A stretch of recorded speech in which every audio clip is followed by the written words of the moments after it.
Hey, welcome back. My name is Steve Anderson, joined by Matt Bernier, talking about the third through ninth races. Now we've gone through the early double, and I'll bring up the other issue. Yesterday, Sandy announced that rolling doubles are back in action starting April 25th at an 18% takeout rate, which is a lower takeout rate. Thumbs up. Absolutely. Rolling doubles were one of my favorite bets because there's very many times that you look at a race and you think I really like this horse, Hmm. but you don't necessarily have a pick three opinion on the two races that surround it, or a pick four opinion in my eyes. But oftentimes you go, I like that horse in the preceding or the next race. I'm going to try to match those into some double. Now they're putting the rolling doubles back in starting Friday, April 25. I will be involved, and that's something that will be a lot to look forward to. So that's good. Let's go on the grass for race 3. It's a 1 mile maiden. It's a field of 9, and there's going to be a pretty strong favorite in here on the outside called Star Act. Tom Proctor and Drayden Van Dyke are the trainer and the jockey on this one. This is a four-time runner who is a very well-bred filly, street cry out of the stakes winner, graded stakes winner Star, and was beaten 3/4 of a length in her last start. It was her fifth start, actually, coming from off the pace a little bit. So Drayden Van Dyke takes over for Gary Stevens. He rides the Arkansas Derby program today. That's going to be my pick. I also like the first-timer, Tis Sweet Bliss. Good form now for the trainer, Marty Jones. His barn's doing well. He doesn't win with first-timers as often as some people. But this filly, I think, has a chance to be in the 1, 2, 3s in this field. It's a couple of good runners in here, such as Star Act and Cryptic, and a few others as well. If you go past the favorite and you look at the field a little bit more, does something else catch your eye? Me personally, you hit the nail on the head. The horse to beat is the outside horse, the Proctor horse. I'm going to play this race strictly based on pedigree. The 3 horse, See a Sign, the sire of the horse to See the Stars, one of the best horses internationally in the past 25 years. And the dam here is Santa Teresita, where anybody that's familiar with Southern California racing knows she was a graded stakes winner on the pro ride here at Santa Anita a few years back. So just based on breeding-wise, that first race down the hill, this horse wants to go around ground, 2 turns on the turf. Take a shot, 15-1 morning line. You can't go wrong with the price as well, Right. so that's going to be good. We go to the 4th race now. Start of the pick 6 and a carryover of 54,000. Wouldn't be no surprise at all if the new money in the pick 6 pool today gets up to around the $250,000 to $300,000 range, perhaps even more. And the pick 6 pool is guaranteed at 150,000, but it's going to soar past that. I feel very, very comfortable with that. It's a maiden claimer. It's 6.5 furlongs, and we've got 8 runners following the scratch of number 6, the Prime Mover, and looks like number 6, Slew is Surfing, might be the favorite as the morning line favorite at 5-2. Is that your pick? Slew is Surfing. I think it's hard to get past this horse. There's a formulator fact with DRF, with Ron Ellis, with first-time blinkers in claiming races. He's 5 for 20 over the past 5 years, 10 for 20 in the money. I think it's just hard to get past this horse in this race. You add blinkers. You have an outside draw, which gives jockey Joe Talamo options to be close to the front or stalking the pace as well if something quick develops. And I think that's another reason why Slew is Surfing looks very logical in race number 4. Ice Cream Truck is an 0 for 11 maiden, second beaten 3.5 here on March 21st. It probably will clunk up and be second or third again if you're playing exactas or trifectas, but it's very difficult to show a whole lot of faith in that runner. Perhaps there'll be some speed from number 2, Profile, who'll get some action, and Van Dyke rides a long shot called Best Ransom for trainer Jeff Metz, who's the leading trainer up at Emerald Downs, by the way. So it does look as if Slew is Surfing is 5-2 on the morning line, but probably closer off to like 8-5, if not even less than that. So let's consider that one to be a prime candidate for that race. A lot of good grass racing today, 2 stakes races, and the first of those is race number 5. It's the Las Cienegas stakes down the hillside, about 6.5 for fillies and mares on the turf. 7 runners. You can argue for almost any of them, some more than others, of course. Biorhythm, trained by Proctor, and again, Drayden Van Dyke is the favorite, the morning line, 2-1 in her stakes debut. She's a nice, well-bred Malibu Moon filly. She costs $300,000. Do you go with her or do you oppose her?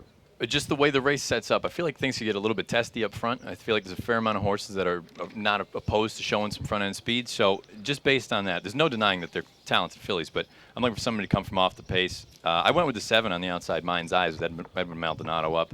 That last race at Golden Gate was clearly it wasn't great, but John Sadler with the move from synthetic to turf is actually pretty good, especially turf sprints. So Going to take a shot with that one coming from off the pace. Off the pace. Interesting about biorhythm. Speaking to Proctor a couple days ago, I asked him, I said, you know, it's stakes debut. It's always an interesting time for a horse. You move out of the overnights and you move into the better company races. And I said, what's your outlook on this one? He goes, she's a little quirky. She's very quick. She's very raw in a way. But he also said that she's not a type of horse they want to range up on because she might try to come over and you know, give him an Right. old, it's not the NHL, it's horse racing. She's going to give him a little check there or something. She's not one you want to range upon, he said. When they go by, they better go by quick because she can make any kind of turn. So it'll be interesting to see how biorhythm runs and how biorhythm behaves. Right. So, but she is the choice. Mind's Eye is a good filly, 3 times the winner in 12 starts. The interesting one for me is the winner. There's the horse who has proven form on the hill this meeting. Number 5, Sky High Gal, can be very close to the front as well. She's trained by Sadler, and she won the Wishing Well Stakes under Nakatani, and now Bejarano gets the mount. So that's going to be a horse who's going to get loads of support.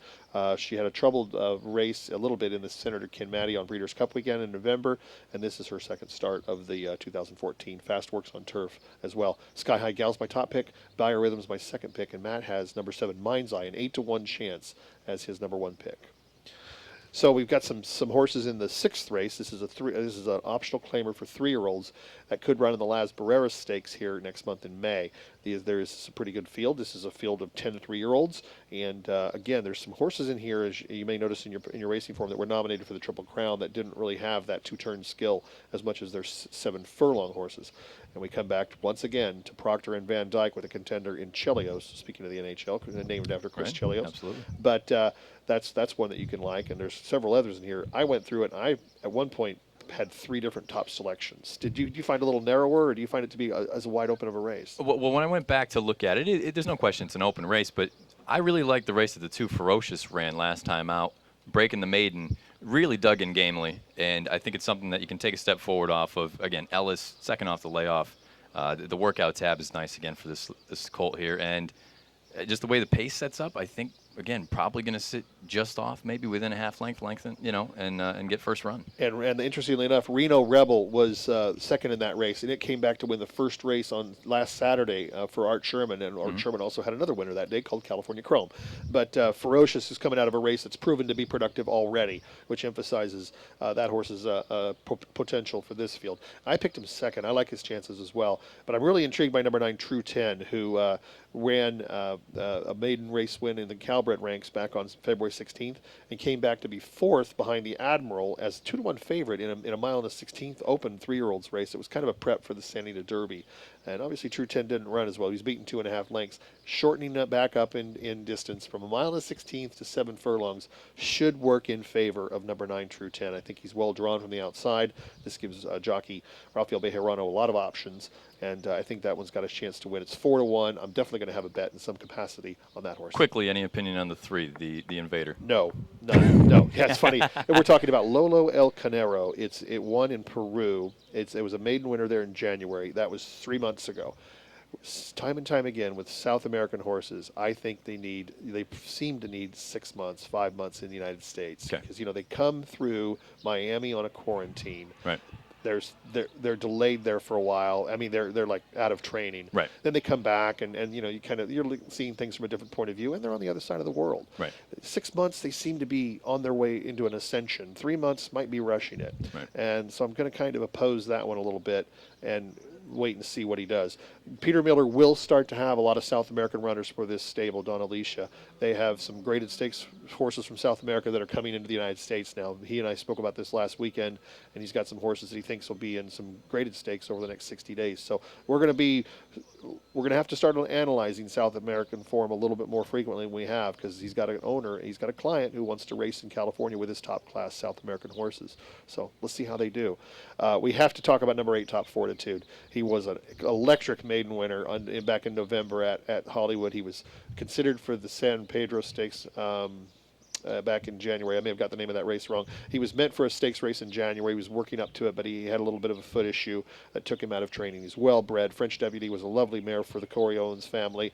This is one of their homebreds. This guy's got a lot of speed. He won well going first time out. 6.5 furlongs, earned a 92 buyer. If he runs back to that, they may all be chasing him. Right. But he hasn't had, like I said, he had a little bit of an interrupted preparation, so I give him a chance as well. I think the only other thing with that horse too is real quick. You got to make sure you're not entirely positive on how the horse is going to take to the conventional dirt compared to the cushion over at Hollywood. Synthetic, You yeah. know? And in fact, he came back to working at the 1st of March, so he's been in training for a month without interruption. Right. So that's that. So now, we talked about how you were on doing some competitions with tournaments and everything. When you've seen the card so far, do you have in your mind some ideas for bets now, or are these going to kind of flow through as you see some more prices, or is it a little bit of everything? Well, it's kind of a mixed bag where you go in again with a game plan, and you hope that you give yourself enough opportunities where if the odds dictate it can make a play, you can make a play.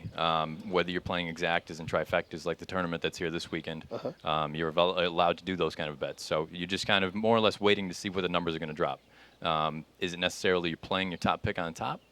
No, that's not always the case. If you find that you've got an opportunity to make a score on maybe your second and third choices, exactas or whatever it may be.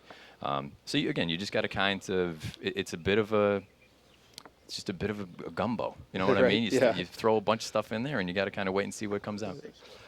One other thing about that, we're going to talk about the 6 horse in just one moment. But do you like to beat a race or beat races? I mean, like you mentioned exactas and trifectas, or do you prefer like a pick 3, pick 4, pick 5, which are, the racetracks often emphasize those because of guaranteed pools. But like I said a moment ago with daily double, sometimes you have an opinion in a race or 2, but maybe not 3 or 4. Which is it a case by case basis? Personally, when I'm just playing on my own, no tournament style or anything like that, it's strictly pick 4, pick 5, occasionally pick 6. Unfortunately, you're not allowed to do that in the tournaments. Right. So you've got to kind of, be prepared, and at the same time, you can't completely abandon, the exotics, the individual race exotics. You have to be prepared. So. All right, now, in today's tournament, are you going to take player? You're going to take I part, am, right? yeah, playing. And this 6th race, I would imagine, will be part of it, of course, because it's designated. Number 6, Chelios, the maiden winner on January 26th. It's a 75-day layoff. It's got speed, which is very important here. Decent workouts as well. We talked about ferocious and true and top fortitude and true 10. Where does Chelios rank maybe in those exactas and trifecta discussion that you might My incorporate? only concern with Chelios, and the reason I didn't use him on top or in second, is that last race that he won was very nice. But the thing is, our pretty boy Floyd ran second, who has come back to, as you know, he loves to run second. He's a nice horse, but he doesn't necessarily have a nose for the wire. So I'm a little bit, I don't know if that was a product of Chelios really digging down and being game, or did our pretty boy Floyd kind of, I don't want to say hang, but, something along those lines. So Right. we move on to the 7th race now. We got the last 3, including two grass races to talk about. And this 7th race drew a field of 10. And there's a morning line favorite on the outside called Intoxicating Move. I like a long shot, and I think we were talking a moment ago casually, and I think we're both going to try to upset the favorite here. I've got a 10-1 chance. How do you forecast this race? Honestly, I don't love the race in general, so whenever I have that kind of opinion, if it's a race that I have to play, I'm going to take a shot. I ended up landing on the 5, La Casadora. I'm going to take the horse that's first-time turf. Colonel John's actually turned out to be a pretty reasonable turf sire, and especially in sprints. Now, again, you don't know how they're going to take to going down the hill. Right. But I figure at a price, especially when I don't love the 10 on the outside as the favorite, who's going to be 2-1 with Bejarano aboard, I feel like you got to take a shot in that race. And that Intoxicating Move has won a starter allowance and came back to run second in a starter allowance, so it's obvious it's capable of winning, but it is drawn outside. It is a little bit the sort of horse that comes from farther off the pace, and we haven't seen that work too well on the turf course. You need to be quite close, at least he did yesterday, and I think that's a factor. Leading to that is my selection of number 4, Rider Fever. Trained by Ron Ellis. It was beaten 10 lengths in a 6.5 furlong race by LT Reckless on March 21st, but 3 races back on the turf at Hollywood Park. It was 5th behind Anniversary Kitty, and Anniversary Kitty has been running with mixed results in a few stakes races since then. I want to see what Rider Fever does second time on the turf. Ron Ellis is pretty good with spotting his horses. He doesn't take too many unnecessary chances. So if he's going to try this filly back on the turf, I think he figures it's worth one more try, one more go. And at 10-1, I think that's an attractive alternative to Intoxicating Move, who was somewhat my default selection. we talked about earlier the Pachara Grande as being a very important turf race, and we've seen a good turf division here. I'm sorry, we've seen a good sprint division here so far at this meeting with impressive wins by Sahara Sky in the San Carlos Stakes and Wild Dude in the Palos Verdes on Super Bowl Sunday, to name two. And Wild Dude is back, and he was the winner of the Palos Verdes, but only fourth, beaten a length to Sahara Sky in the San Carlos last month. And another runner in this field is Big Mocker, who led into the final furlong of the San Carlos, but was second to Sahara Sky. He won the California Cup Sprint back in on January. So there's a field of 8. Cyclometers on the outside. He won the Midnight Loot Stakes here in January, one of the smaller purse stakes races so far. There's a few others in here too. There's one throwout called Crimson Giant, who's 50-1, but otherwise there's arguments for a few more, aren't there? Absolutely, it's a pretty wide open field, and I think the horse is really going to benefit from the cutback in 7 to 6.5 today from that San Carlos is going to be Big Mocker. I think that's the big difference. Is maybe got a little bit tired here at the end for that final half of furlong. You cut back to 6.5 today. I think that horse got a big shot. And at a number, I also like the 4 Midnight Transfer. I'm not necessarily going to draw a line through that last race, but if the horse runs back to some of the prior races, there's no reason that it can't have a say in this. And Fury Cap Corey, two races back that ended up winning, came back and Byred another like 107. So it was a big number. So those would be my 2 that I would really look at. Speaking to Richard Baltas a few days ago about this race, he said that he thinks that Big Mocker will be second to Cyclometer, who has a lot of speed on the outside.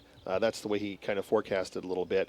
He also said something interesting about that 4 furlong workout in 48-3. Tyler Bays was aboard for that workout, and he said they really didn't emphasize anything until the last furlong when the horse went 11-2. So it was a different kind of workout. It wasn't like a really fast and then slow workout. It was almost reverse. It was a big emphasis at the end. So that's Big Mocker. Number 7 is my top selection, and Wild Dude, who I have worlds of respect for, who can easily win this race, is the second pick. So numbers 7 and 6 in the last race. And we're going to do the 9th race real quick, and then at the conclusion of the seminar, for those of you who are here with us, I'll put Matt and I's selections up on the board so you can jot them down before you head out into the day. So back on turf for a maiden 75 claimer down the hill, and it's a good field, I think, of a pretty strong group of runners, and we got. I've got 12 in the entries, the biggest field of the day. Again, I think there's a favorite worth trying to beat here. I would ask you to go first. Kind of tell us where you feel like your thoughts are. Out of the 12-horse field, again, I think it's a race where you could make a case for in almost all of them. And that being said, I wound up on the 8-horse, Unbridled Loyalty. First time on the turf for Jeff Bondy. His numbers are through the roof as far as that kind of move goes.